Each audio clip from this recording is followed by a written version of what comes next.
Hey there, CYDM here, and welcome to my channel, Tropang CYDM.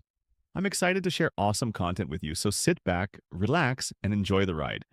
Don't forget to subscribe for more news or opinion videos every week. Tunghayan po natin ang balita ngayon. Disclaimer. The views expressed here are my own and do not represent the views of any organization or network. All opinions and analyses are provided for informational purposes only and should not be considered as advice or endorsement.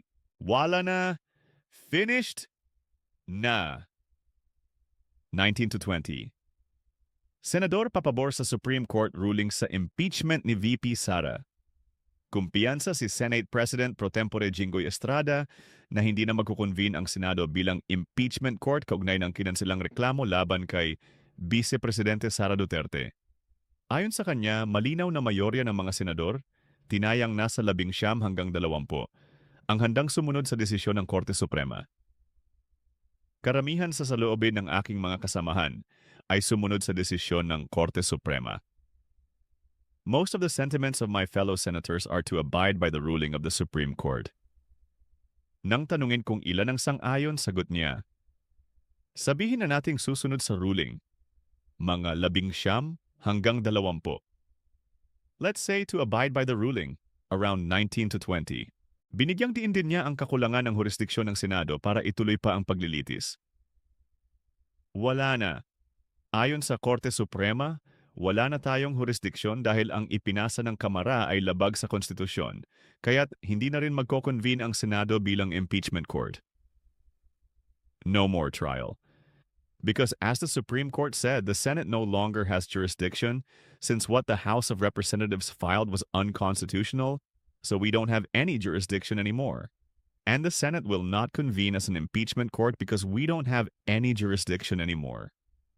Babala pa ni Estrada, posibleng humantong sa constitutional crisis kung susuwayin nila ang korte.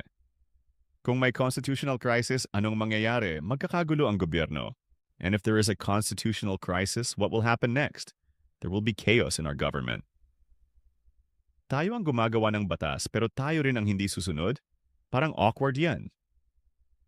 We are the ones who make the laws and yet we won't follow them? That's awkward.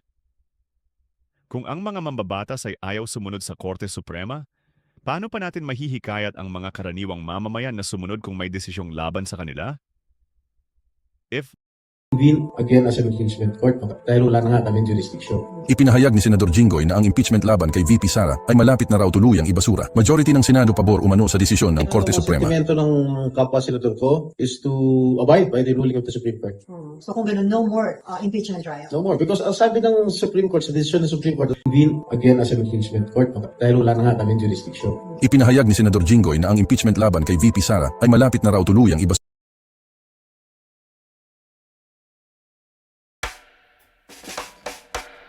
Love is clean and love is pure.